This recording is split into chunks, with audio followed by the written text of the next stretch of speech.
தலித் பெண்ணை வந்துட்டு கொடூரமாக கற்பழித்து கொலை பண்ண கேஸ்லேயும் இந்த விஷயம் நடக்குது. நடந்த உடனே வந்துட்டு அங்கே வேற ஒரு பிரின்சிபலை வந்து அப்பாயிண்ட் பண்ணுறாங்க. அந்த ஹெட்டும் வந்துட்டு இப்போது அங்கேருந்து தூக்கப்பட்டிருக்காரு. அதாவது அந்த வேலையிலேருந்து அவரை முற்றிலுமாக அங்கேருந்து நீக்கிட்டாங்க. அடுத்தது மெயினாக நம்ம பார்க்க வேண்டிய விஷயம் சிபிஐ.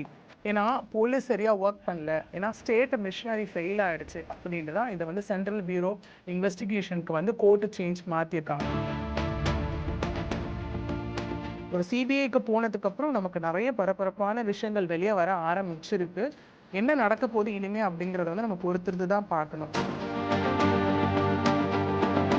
ஸோ இதில் வந்து நம்ம எக்ஸ் பிரின்சிபல் வந்து சந்தீப் கோஷ் தான் வந்துட்டு எல்லா பொறுப்புகளையும் எடுத்துக்கணும். ஏன்னா ஒரு கேம்பஸ்குள்ளே ஒரு இன்சிடென்ட் நடக்குது அப்படின்னா அதோட ஹெட்டு இன்சார்ஜ் தான் வந்துட்டு இதை முழு பொறுப்பு எடுத்துக்கிற மாதிரி இருக்கும். ஆனால் அவர் என்ன பண்ணுறாரு, இந்த இன்சிடென்ட்ஸ் எல்லாம் நடந்துகிட்டே இருக்குது, ஒரு கன்க்ளூசிவான ஒரு நோட்டு வரல, எதனால் நடந்தது, எப்படி நடந்தது, எத்தனை பேர் இதை பண்ணாங்க, பிகாஸ் அவ்வளோ கொடூரமான ஒரு நிலையில் அந்த பெண்ணினுடைய உடல் கண்டெடுக்கப்பட்டதுக்கு அப்புறமும் அவர் என்ன பண்ணுறாருன்னா சிம்பிளாக ஒரு ஸ்டேட்மெண்ட் கொடுத்து அவர் ரெசிக்னேஷன் லெட்டர் அனுப்புறாரு. தட் இஸ் வெஸ்ட் பெங்கால் கவர்மெண்ட்டுக்கு. என்ன சொல்கிறாருன்னா, இறந்தவங்க என்னோட பொண்ணு மாதிரி தான், அதனால நான் வந்து ரிசைன் பண்ணுறேன் அப்படின்னு சொல்லிட்டு அவர் ரெசிக்னேஷன் கொடுக்குறாரு. கவர்மெண்ட் என்ன பண்ணியிருக்கணும் அப்படின்னா அவர் ரெசிக்னேஷனை வந்து எதர் வந்துட்டு எக்ஸப்ட் பண்ணி ஹோல்டில் வச்சுருக்கணும். இல்லை அப்படின்னா அவர்கிட்ட என்ன சொல்லியிருக்கணும் அப்படின்னா, இந்த என்கொயரி முடிகிற வரைக்கும் நீங்கள் இங்கே தான் இருக்கணும், ஸோ நீங்கள் எங்கேயும் போக முடியாது அப்படின்னு சொல்லியிருக்கணும். இல்லைனா அவருக்கு வந்து லாங் லீவ் ஏதாவது ஒன்று அந்த இடத்துல கொடுத்துருக்கணும். பட் ஆனால் அதெல்லாம் எதுவுமே பண்ணாமல் கவர்மெண்ட் என்ன பண்ணுறாங்க அப்படின்னா இமீடியட்டாக அவருக்கு வந்து ட்ரான்ஸ்ஃபர் கொடுக்குறாங்க. விச் மீன்ஸ் அவர் மேலே எந்த டிசிப்ளினரி ஆக்ஷனோ இல்லை என்ன ஆக்ஷன் ரிலேட்டட் டு எதுவுமே எடுக்காமல் ஆஸ் எ கவர்மெண்ட் அத்தாரிட்டி அவங்க அங்கே இருக்க நேஷனல் மெடிக்கல் காலேஜ், அதுவும் இதே மாதிரி ஒரு பெரிய ஹாஸ்பிட்டலுக்கு வந்துட்டு அவர் இமீடியட்டாக ட்ரான்ஸ்ஃபர் பண்ணுறாங்க. ஓகே, இது வந்து ஒரு விஷயம். ரெண்டாவது என்ன நடக்குது இந்த இடத்துல அப்படின்னா, இந்த விஷயம் நடக்குது, நடந்த உடனே வந்துட்டு அங்கே வேற ஒரு பிரின்சிபலை வந்து அப்பாயிண்ட் பண்ணுறாங்க. அவங்க பேர் வந்து பார்த்தோன்னா சுர்ஹிதா பால் அப்படிங்கிறவங்க வந்துட்டு வேற ஒரு ஹாஸ்பிட்டல்லேருந்து இங்கே வந்து ட்ரான்ஸ்ஃபர் ஆகிறாங்க. அதாவது ஆர்ஜிகேர் ஹாஸ்பிட்டலுக்கு வந்து அவங்க வந்து ட்ரான்ஸ்ஃபர் செய்யப்படுறாங்க. பட் அதுவும் அந்த இடத்துல நிலைக்கலை. என்ன ஆகுது அப்படின்னா அப்பாயிண்ட் பண்ண ஒரு வாரத்தில் அவங்களும் அங்கேருந்து ட்ரான்ஸ்ஃபர் செய்யப்படுறாங்க. திரும்ப யார் அங்கே பிரின்சிபலாக அப்பாயிண்ட் ஆகுறாங்க அப்படின்னா மானஸ்குமார் அப்படிங்கிறவர் வந்துட்டு திரும்ப அங்கே வந்து பிரின்சிபலாக அப்பாயிண்ட் ஆகப்படுறாரு. இந்த 10-12 நாளில் என்ன நடக்குதுன்னா ஒருத்தர் ரிசைன் பண்ணுறாரு, அதுக்கப்புறம் ஒரு பிரின்சிபலை கொண்டு வராங்க, திரும்ப அவங்களையும் ட்ரான்ஸ்ஃபர் பண்ணி வேறு இடத்துக்கு கொண்டு போகிறாங்க, திரும்ப வேறு பிரின்சிபல் கொண்டு வராங்க. சரி, எங்கே அவங்க ட்ரான்ஸ்ஃபர் பண்ணப்படுறாங்க அப்படின்னா பாரசாத் மெடிக்கல் கவர்மெண்ட் காலேஜ் அப்படிங்கிற இடத்துக்கு வந்துட்டு அவங்க ட்ரான்ஸ்ஃபர் பண்ணப்படுறாங்க. அங்கே இருந்த மனஸ்குமார் தான் ஆர்ஜிகேருக்கு வராரு, இங்கே இருந்தவங்க வந்துட்டு அங்கே பிரின்சிபலாக போகிறாங்க. ஸோ இந்த 12 நாளில் கிட்டத்தட்ட 3 பிரின்சிபல் வந்து மாற்றப்படுறாங்க. இதுவும் நமக்கு சந்தேகம் எழுப்பக்கூடிய முதல் விஷயமாக வந்து நம்ம பார்க்கப்படுறோம். ரெண்டாவது விஷயம் என்ன அப்படின்னு பார்த்தோம் அப்படின்னா, நம்ம இப்போது சொல்கிறோம் இல்லையா, இந்த சந்தீப் கோஷ் மேலே நமக்கு திரும்ப திரும்ப திரும்ப நிறைய அலிகேஷன்ஸ் வந்துட்டு இருக்கு அப்படின்னு. அந்த அலிகேஷன்ஸ், அந்த குற்றச்சாட்டுலாம் வைக்கிறவர் யார் அப்படின்னு பார்த்தோன்னா ப்ரொஃபஸர் டாக்டர் புல்புல் முகுத்பாத்தியா அப்படிங்கிறவர் வந்துட்டு அந்த இடத்துல இருந்தார். பட் அதுக்கப்புறம் இப்போ யார் மாற்றப்பட்டிருக்காங்க அப்படின்னா ப்ரொஃபஸர் டாக்டர் சப்தஸ்ரீ சத்ரியா அவங்க வந்துட்டு இப்போ வந்துட்டு பணியப்படுத்தப்பட்டிருக்காங்க. ஸோ ஆல்ரெடி இருந்த மெடிக்கல் சூப்பரண்டன்ட்டும் இப்போ வந்து மாற்றப்பட்டாச்சு, வேற ஒருத்தவங்களை இப்போ அப்பாயின்மெண்ட்டுக்கு வந்துட்டு கொண்டு வந்துட்டாங்க. இது ஒரு புறம் இருக்க, நம்ம ரொம்ப உற்று கவனிக்க வேண்டிய ஒரு விஷயம் இதில் என்ன அப்படின்னு பார்த்தோன்னா செஸ்ட் மெடிசன் டிபார்ட்மெண்ட், அதாவது ஆர்ஜிகேர் ஹாஸ்பிட்டலோட செஸ்ட் மெடிசன் டிபார்ட்மெண்ட் தான் இப்போ நமக்கு வந்து ரொம்ப ஒரு முக்கிய விஷயமா இருக்குது. ஏன் அப்படின்னா இந்த இறந்து போன டாக்டர் அவங்க வந்து செஸ்ட் மெடிசனில் தான் வந்துட்டு அவங்களோட பிஜி பண்ணிட்டு இருந்தாங்க. ஸோ அப்படி நம்ம பார்த்தோம் அப்படின்னா அந்த ஹெட்டும் வந்துட்டு இப்போது அங்கேருந்து தூக்கப்பட்டிருக்காரு. அதாவது அந்த வேலையிலேருந்து அவர் முற்றிலுமாக அங்கேருந்து நீக்கிட்டாங்க. அவர் பேர் என்ன அப்படின்னு பார்த்தோன்னா ப்ரொஃபஸர் டாக்டர் அருண்பா தத்தா. இவரும் அந்த டிபார்ட்மெண்ட்லேருந்து எடுக்கப்பட்டிருக்காரு. ஸோ இந்த மாதிரி கவர்மெண்ட் வந்து விஷயத்தை ரொம்ப அவசரமாக பண்ணிட்டு இருக்காங்க. பண்ணும் போது ஏன் பண்ணுறாங்க, எதுக்காக பண்ணுறாங்க, இல்லை யாரை காப்பாற்றுறதுக்காக இந்த விஷயத்த பண்ணுறாங்க அப்படின்னு வரும்போது நமக்கு பெரிய கேள்விகள் எழுந்துட்டு இருக்கு. ஏன்னா இவங்க எல்லாம் ஒரு விஷயங்கள், அதாவது அந்த இறந்த பெண்ணோட க்ளோஸ் சர்க்கிளில் இருக்க ஒரு பர்சன்ஸ் இவங்க எல்லாமே. ஸோ அவங்க எல்லாம் வந்துட்டு கண்டிப்பாக என்கொயரி சர்க்கிள்குள்ளே கொண்டு வரப்பட்டு அதுக்கப்புறம் தான் அவங்க ட்ரான்ஸ்ஃபர் பண்ணப்படுறதோ இல்லை அங்கேயே நீடிக்கிறதோ இல்லை அவங்களை என்ன ஆக்ஷன் எடுக்க போகிறாங்க அப்படிங்கிறது நமக்கு அதுக்கப்புறம் முடிவு செய்ய வேண்டிய ஒரு விஷயம். ஆனால் கவர்மெண்ட் இது எல்லாத்தையும் ரொம்ப ஃபாஸ்ட்டாக பண்ணிட்டு இருக்கிறது எல்லாருக்கும் சந்தேகம் வர வைக்கிற ஒரு விஷயமாக தான் இந்த இடத்துல வந்து இருந்துகிட்ருக்கு. இதெல்லாம் ஒரு புறம் நடந்துட்டு இருக்கும் போது இப்போது வெஸ்ட் பெங்கால் போலீஸ் என்ன பண்ணுறாங்க அப்படின்னா சிவிக் அதாவது ஃப்ரெண்ட்ஸ் ஆஃப் போலீஸ் எல்லாருக்கும் போனஸ் அனௌன்ஸ் பண்ணுறாங்க. எதுக்காக போனஸ் அனௌன்ஸ் பண்ணணும்? ஏன் அனௌன்ஸ் பண்ணணும்? ஏன்னா இந்த குற்றச்செயலில் ஈடுபட்டதே ஒரு friend of police, that is Sanjay Rai.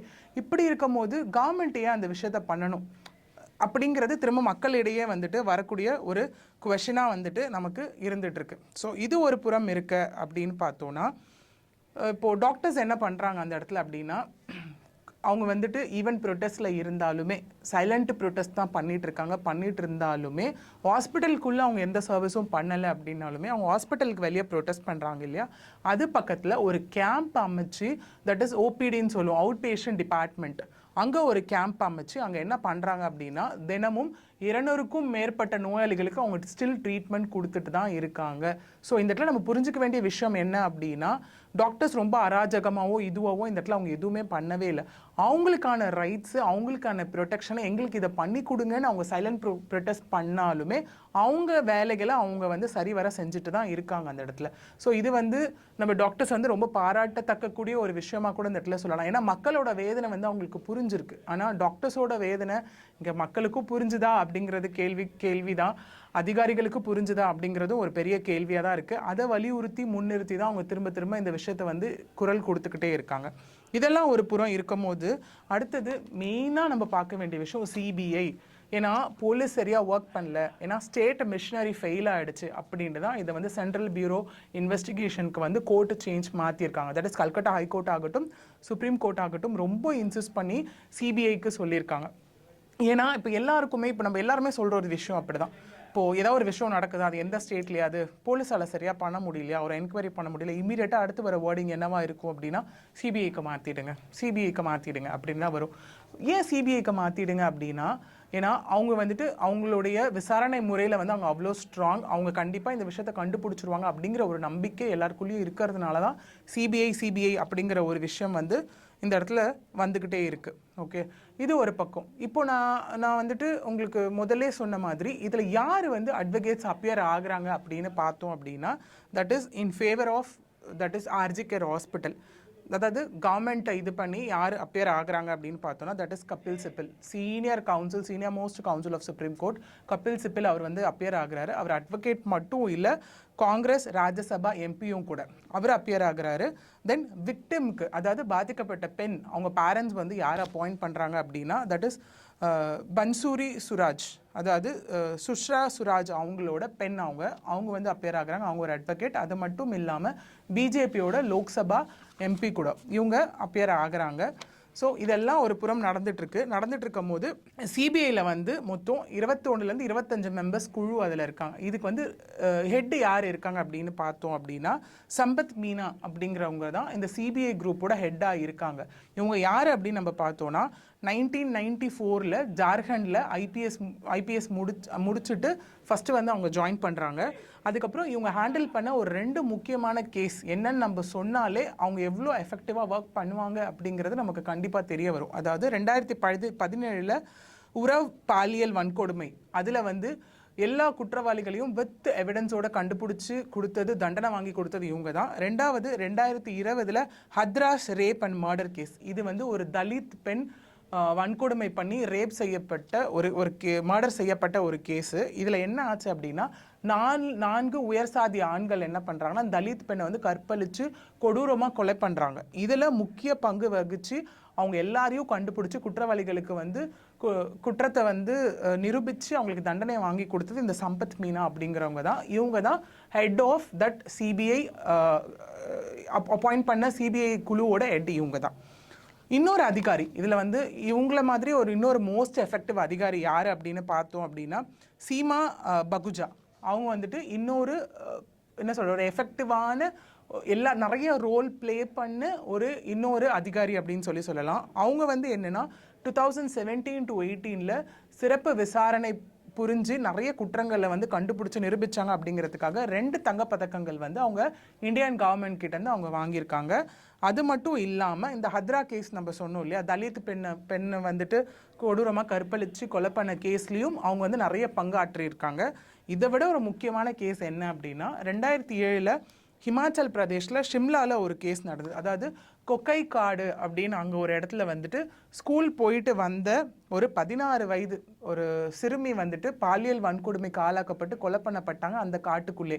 But அந்த ஸ்டேட்டோட போலீஸ் அப்போ என்ன பண்ணிட்டாங்க அப்படின்னா, எங்ககிட்ட போதுமான எவிடன்ஸ் கிடையாது, யாரை குற்றவாளின்னு எங்களால் கண்டுபிடிக்க முடியல அப்படின்னு சொல்லிட்டு அந்த கேஸை வந்து க்ளோஸ் பண்ண பார்த்தாங்க. பட் ஆனால் இவங்க பிக்சருக்குள்ளே வந்தோடனே கடைசியில் எல்லாவோட துப்பும் துலக்கி இவங்க எவிடன்ஸ் சப்மிட் பண்ணாங்க. என்ன சப்மிட் பண்ணாங்க அப்படின்னா, அந்த காடில் மரவெட்டுற ஒருத்தர் தான் இந்த வேலையை பார்த்துருக்காரு, அவர் தான் இந்த பெண்ணை வந்து ரேப் செஞ்சு சிறுமியை வந்து ரேப் செஞ்சு கொலை பண்ணாங்க அப்படின்னு சொல்லி எல்லா விஷயத்தையும் கண்டுபிடிச்சி இவங்க தான் வந்து சப்மிட் பண்ணாங்க வித் ப்ரூஃபோட. 2021 இதுக்கான ஜட்ஜ்மெண்ட் வந்தது. அந்த ஜட்ஜ்மெண்ட் என்ன அப்படின்னு பார்த்தோன்னா ஆயுள் தண்டனை வந்துட்டு அவங்களுக்கு கொடுத்தாங்க. ஸோ இது மட்டும் இல்லாமல் இன்னும் நிறைய ரேப் வந்து நிறைய நடந்துட்டு இருந்திருக்காது. 2018 ஆகட்டும் 2020 ஆகட்டும் வந்துட்டு இவங்க கண்டுபிடிச்ச இவங்க விசாரணை பண்ண இன்னும் நிறைய விஷயங்கள் வந்து நமக்கு வெளியே வரல. பிகாஸ் அந்த கோவிட் டைம் அப்படிங்கிறதுனால நிறைய வெளியே வரல. ஸோ இப்போது நம்ம எல்லாருக்கும் கொஞ்சம் நம்பிக்கை வந்திருக்கும் அப்படின்னு நினைக்கிறேன் இந்த கேஸ் மேலே. ஏன்னா எல்லாருமே கடைசியில் என்ன சொல்கிறோம் அப்படின்னா, பக்கம் பக்கமாக எல்லாரும் பேசிகிட்டு இருக்கோம், எல்லாமே பண்ணிகிட்ருக்கோம், பட் நீதித்துறையால் என்ன பண்ணிட முடியும் அப்படிங்கிற விஷயம். ஸோ இது நான் இவ்வளோ விஷயங்கள் வந்து நான் சொன்னதுக்கு விஷயம் என்னென்னா, மக்கள் நம்ம எல்லாமே தெரிஞ்சுக்கணும் என்னென்ன விஷயங்கள் இதில் போயிட்டுருக்கு, என்ன நடந்தது, எவ்வளோ எஃபெக்டிவாக வந்து லைக் ஒரு டீம் செட் பண்ணியிருக்காங்க. ஸோ இவங்க 2 பேரும் தான் இந்த 25 பேர் கொண்ட குழுவை வந்து ஹெட்டாக இருந்து ஒரு பர்சன்ஸாக உள்ளே இருந்து வழி நடத்தி இவங்க எடுத்துகிட்டு போகிறாங்க. இதில் இப்போ நம்ம சொன்ன மாதிரி சம்பத் மீனா அவங்க வந்துட்டு இதில் ஹெட்டு, இன்னொருத்தவங்க பகுஜா பார்த்தோம் இல்லையா, அவங்க வந்துட்டு கலை அதிகாரி, விச் மீன்ஸ் கிரைம் சீன்ஸ்க்கு எல்லாமே போயிட்டு எவிடன்ஸ் கலெக்ட் பண்ணி எடுத்துகிட்டு வந்து எவிடன்ஸை சப்மிட் பண்ணி ப்ரூவ் பண்ணுறது தான் அவங்களோட ரோல் இந்த இடத்துல. ஸோ இது என்ன நடக்க போகுது ஏது அப்படிங்கிறத ஒரு சிபிஐக்கு போனதுக்கப்புறம் நமக்கு நிறைய பரபரப்பான விஷயங்கள் வெளியே வர ஆரம்பிச்சிருக்கு. என்ன நடக்க போகுது இனிமே அப்படிங்கிறத வந்து நம்ம பொறுத்திருந்து தான் பார்க்கணும். ஏன் அப்படின்னா, சுப்ரீம் கோர்ட் அதை என்ன பண்ணியிருக்காங்கன்னா, செப்டம்பர் 5 அடுத்த என்கொயரியை வந்து ஹியரிங்க்கு லிஸ்ட் பண்ணியிருக்காங்க. அன்னைக்கு இது வரைக்கும் சிபிஐ சார்பில் என்னென்ன என்கொயரி பண்ணப்பட்டுச்சோ, என்னென்ன எவிடன்சஸ் கலெக்ட் பண்ணாங்களோ அது எல்லாத்தையும் வந்து சப்மிட் பண்ண சொல்லி சுப்ரீம் கோர்ட் வந்து சொல்லியிருக்காங்க. ஸோ இதில் ஒரு விஷயம் தான் எல்லாருமே சொல்கிற ஒரு விஷயம் என்ன அப்படின்னா, justice delayed is justice denied அப்படின்னு சொல்கிறாங்க. ஒரு விஷயம் நடக்குது அப்படின்னா அதுக்கான ஒரு தீர்வுகள், ஒரு பனிஷ்மெண்ட்ஸ் உடனே கொடுக்கும் போது தான் அடுத்து யாரும் இதை செய்யாமையும் இருப்பாங்க, செஞ்சவங்க தப்பிக்காமையும் இருப்பாங்க அப்படிங்கிறது தான் எல்லாரோட ஒரு குரலாக கேட்டுக்கிட்டே இருக்குது. ஸோ இதில் என்ன நடக்க போகுது அப்படிங்கிறத நம்ம பொறுத்திருந்து தான் பார்க்க வேண்டிய ஒரு சூழ்நிலையில் நம்ம எல்லாருமே இருக்கோம். நன்றி.